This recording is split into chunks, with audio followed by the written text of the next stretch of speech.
Nossas saudações a todos.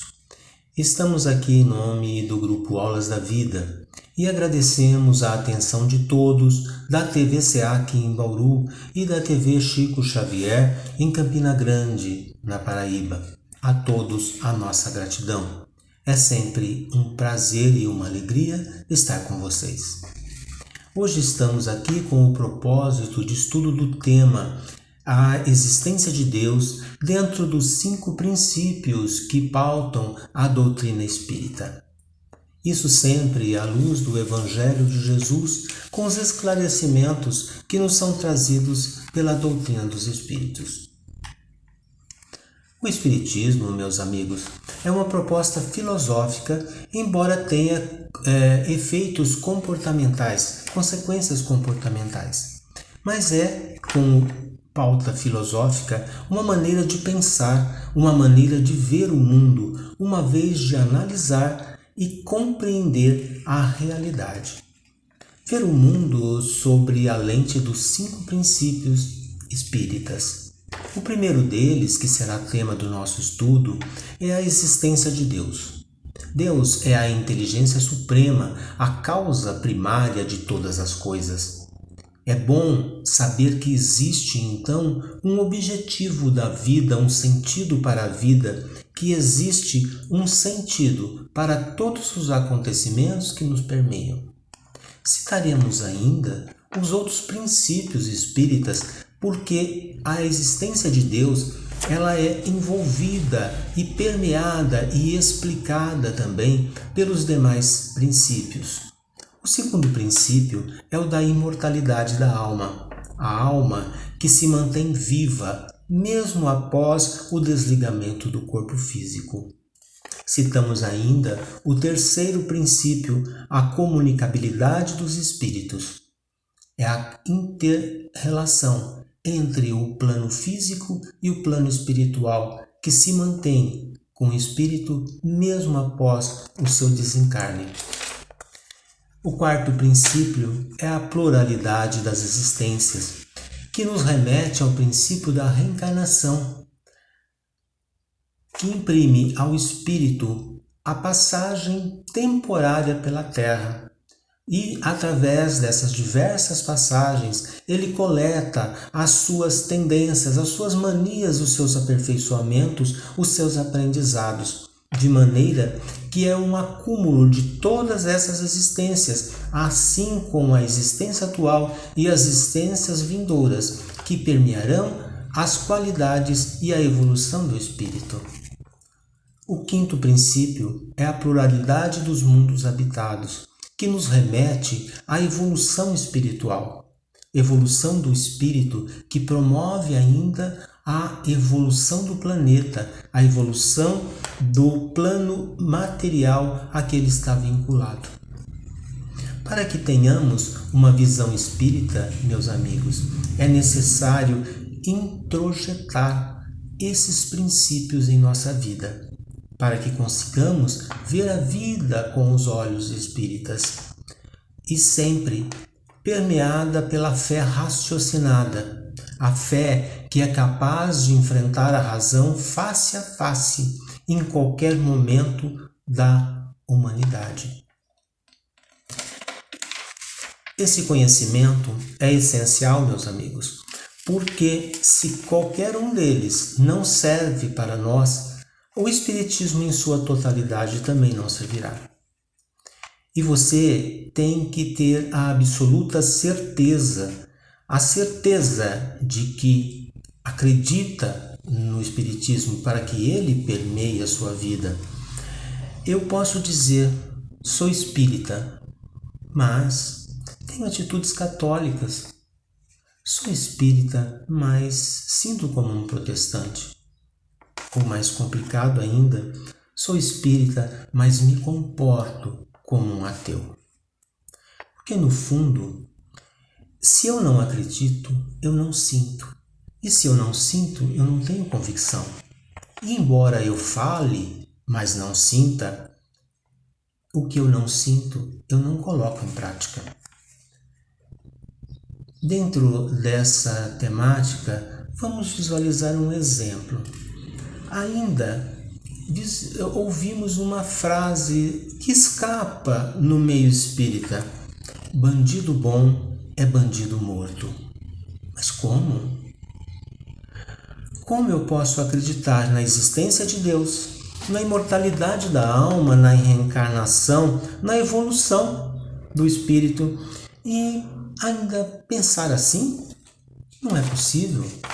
Porque para o espírita, bandido bom é o bandido detido, é aquele em processo de recuperação. Porque o bandido morto vira obsessor. E nós não temos nenhuma melhora, nós não trabalhamos no aprimoramento deste irmão que se encontra em situação tão difícil nessa existência.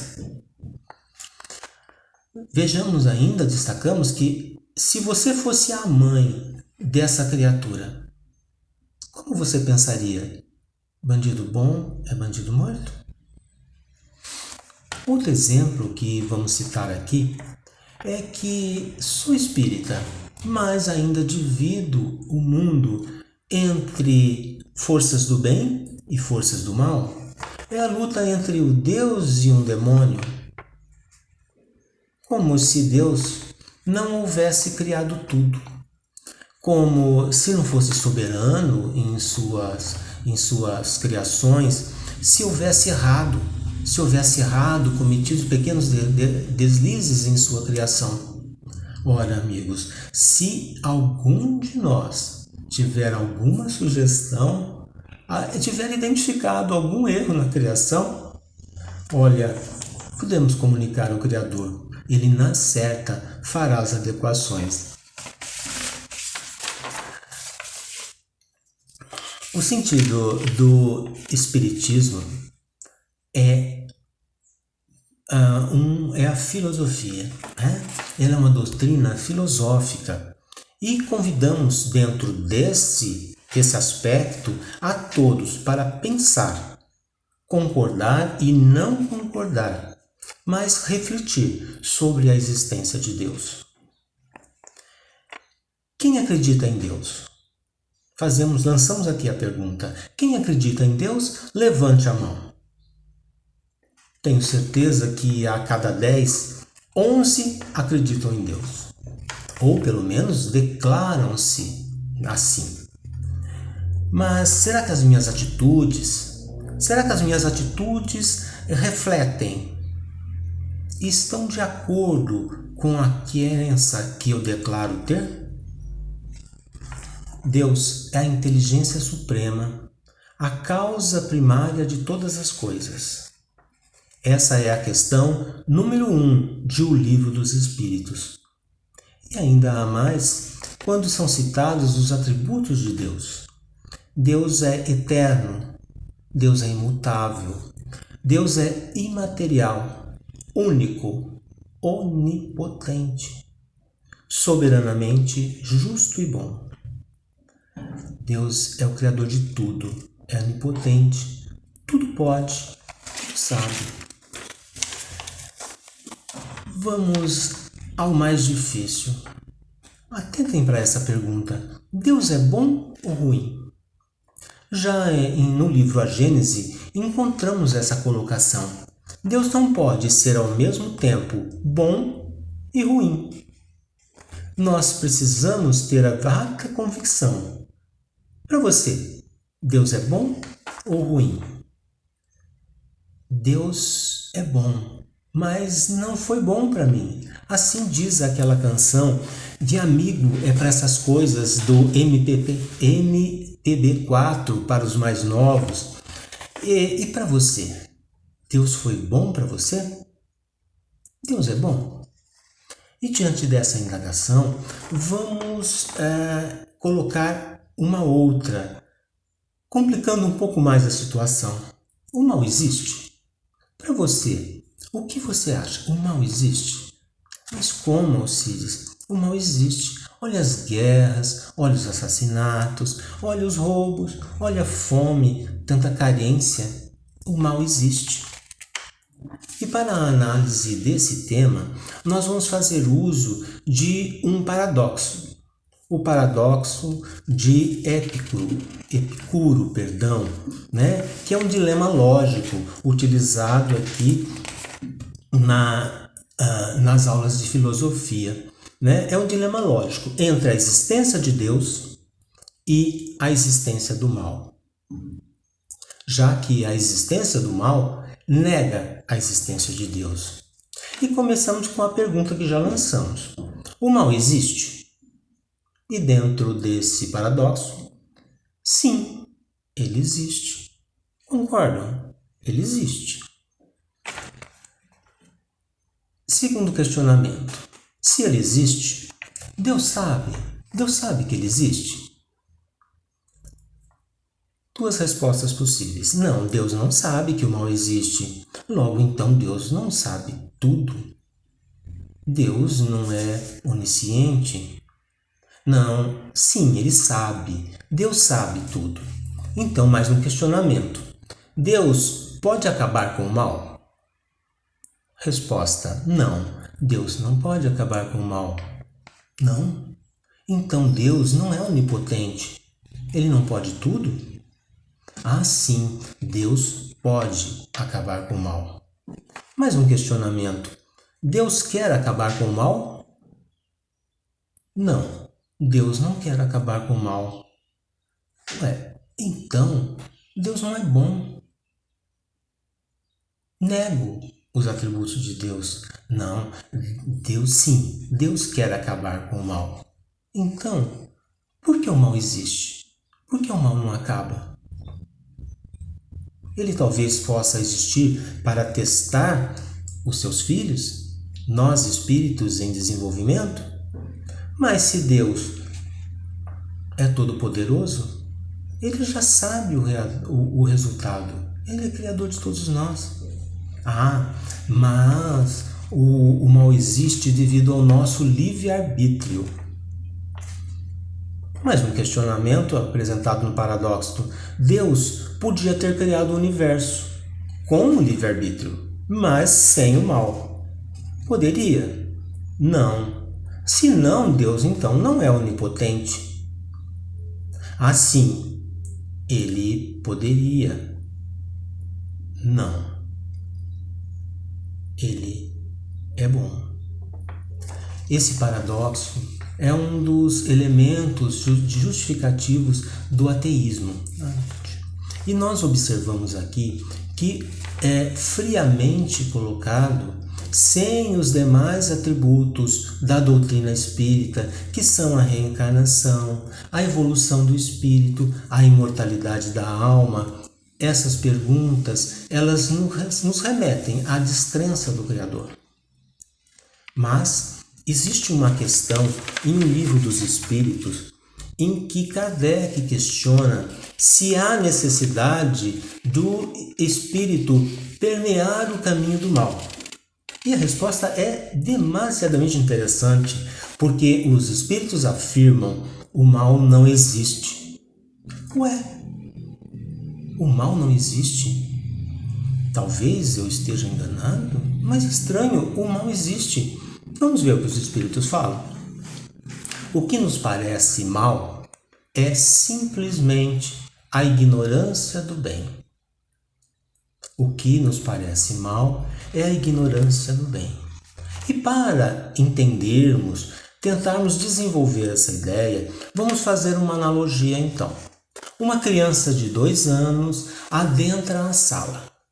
Ela corre muito, tropeça e cai e bate na sua perna, fortemente. Dói. Dói. Você sentiu a dor.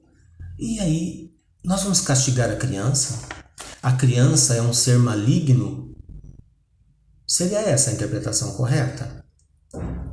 Todos vocês, talvez com raras exceções, não castigariam a criança. Não castigariam por quê? Por que ela não merece castigo? Porque é uma criança. Encontra-se ainda imatura, não controla seus movimentos, não domina suas forças, não sabe ainda como fazer. Podemos chamar isso de ignorância? Então, nós não castigamos a ignorância, Nós talvez castiguemos a incompetência, mas não é o caso da criança. E daí seguimos. Vejam que qualquer um de nós pode fazer muita bobagem, muitas besteiras, cometer muitos enganos. E o que pensaria de nós um espírito mas com muita luz? Olharia para nós e diria: puxa, que ser imaturo, que espírito que se encontra ainda na infância. E nesse caso, é imaturidade? É ignorância? Ou é incompetência? Vejam que aquele que está acima olha com uma outra visão aquele que está em desenvolvimento, em crescimento. Mas voltemos agora à criança. Uma criança correndo, adentra a sala, tropeça e descuidadamente bate sobre uma outra criança da mesma idade. Essa outra criança imediatamente revida e lhe dá um tapa também. E começa imediatamente uma briga. E você é chamado então para resolver isso. Você pega a criança, a segura, fala: não faça isso, não faça, não bata nele. Mas, diz ela, ele bateu primeiro. Eu tenho o direito de bater também. Reconhece essa situação? E você, dizendo para ela: não, mas você não deve fazer isso. Ela vai dizer: isso é injusto. Ela bateu primeiro. Ela recorre ao senso de justiça. Voltemos a nós, então. Alguém nos causa dor. Dói. Nós sentimos muita vontade de ter uma reação agressiva. Afinal, ele bateu primeiro. Isso é injusto. Ele começou. O que pensar desse questionamento? O que pensar então daquele que nos agride? Será que a nossa falta de evolução, ou talvez, colocando melhor, a nossa imaturidade espiritual, não nos deixe enxergar a ausência de conhecimento, a ignorância que ainda permeia o nosso próximo, o nosso irmão? E aí nós o chamamos de mal, pelo fato de não saber. Eu sei, é muito difícil, nós estamos todos dentro da mesma faixa evolutiva, então é muito difícil a gente compreender o outro. É fácil compreender uma criança, porque ela tem uma distância muito grande do nosso desenvolvimento. Mas está aí um exemplo colocado propositalmente à nossa frente, para que nós percebamos que o mal não existe. Que, na verdade, não é uma luta entre o bem e o mal. É uma luta entre o conhecimento e a ignorância. Nós concluiremos o nosso trabalho apresentando uma metáfora. É uma metáfora utilizada por Aristóteles. Essa metáfora fala da flauta. Eu tenho várias flautas aqui comigo. Algumas são profissionais, outras de brinquedo. A quem devo distribuir essas flautas? Vou distribuir a todos vocês. Aristóteles nos lança uma resposta. Deve receber a melhor flauta o melhor artista. E vamos analisar então a questão. Creio que todos concordam, né? O melhor artista deve receber a flauta profissional, aquela mais apta a produzir a melhor música. Para a análise disso, nós vamos nos ater à finalidade da flauta. A finalidade dela é produzir música. Algumas produzem melhor música, são mais aprimoradas. Outras, ainda de brinquedo, produzem uma música já não tão elaborada, né? Não tão precisa. E a quem então nós vamos colocar a melhor flauta? Aquele que mais estudou, aquele que melhor está preparado para fazer uso desse instrumento. Assim também, Deus, nosso Pai, nos coloca os instrumentos aos quais estamos mais bem preparados. Vejamos que aqui o flautista pode tocar ou não tocar a flauta. Ele pode ter o preparo, ele pode receber a melhor flauta, mas ele pode decidir, diante da sua liberdade de decisão, a não tocar a música. Agora vamos mudar um pouco a situação. Nós temos aqui um saco cheio de desafios. São desafios, dores, sacrifícios. A quem devo servir o maior desafio? Qual de vocês gostaria de receber a maior dor, o maior sacrifício, a dose de maior doação? Naturalmente, vamos analisar aqui, assim como analisamos as flautas. Qual é o objetivo, então, do desafio, das dores, dos sacrifícios? Creio que todos estão imaginando o desenvolvimento do espírito. Acho que a resposta é unânime. Então, a quem devo entregar o maior desafio? Você quer receber a maior dor? A maior dor, o maior sacrifício, o maior desafio vai ser dado àquele que estiver preparado, que estiver pronto para o desenvolvimento que essa condição lhe atribuir. Então veja, senhores, que a situação da dor, a situação da crença em Deus está muito ligada a todos os princípios espíritas, porque são eles que vão aumentar a minha convicção no Criador. Lembramos ainda uma outra situação. A situação daquela criança que entrou no primeiro ano. Ela vai passar por uma série de exercícios. Talvez vocês ainda se lembrem do tempo de escola, como era difícil acreditar que aquelas aulas eram para o seu bem, para o seu desenvolvimento. Muitas vezes entramos de mãos frias para fazer a primeira prova, de mãos geladas e coração pulsando para fazer a primeira apresentação oral.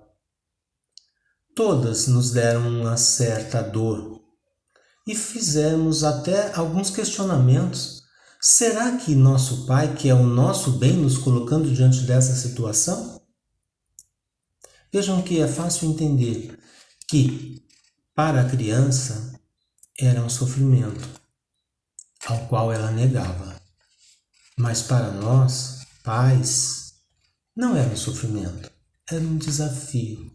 Um desafio que ia resultar no desenvolvimento daquela criança. Nós hoje, adultos, diante de uma vida cheia de desafios, de um mundo cheio de desafios, mundo que nos desafia a acabar com a fome, a acabar com a violência, a acabar com os assassinatos. Triste é conviver e olhar nessa situação, mas essa é a expectativa de Deus, nosso Pai. Isso não é mal, é aprendizado, é uma forma que Ele nos oferece para o nosso crescimento, para a nossa evolução, princípio espírita, já que temos muitas existências múltiplas, e podemos sair dessa existência e entrar numa outra. Às vezes nos esquecemos disso. Às vezes nos esquecemos que aquele parente que segue tem uma nova vida e que a vida não acaba e que em breve ele retornará. E agimos como se fôssemos ateus, imaginando que a vida termina ali, que é só isso, que não tem um objetivo maior. Então, meus amigos, assim agradecemos a todos que nos deram atenção hoje. E em nome do grupo Aulas da Vida, desejamos a todos muita paz. Reconhece-se o verdadeiro espírita pela sua transformação moral e pelo esforço que faz para domar todas as suas más inclinações. Que assim seja. Obrigado.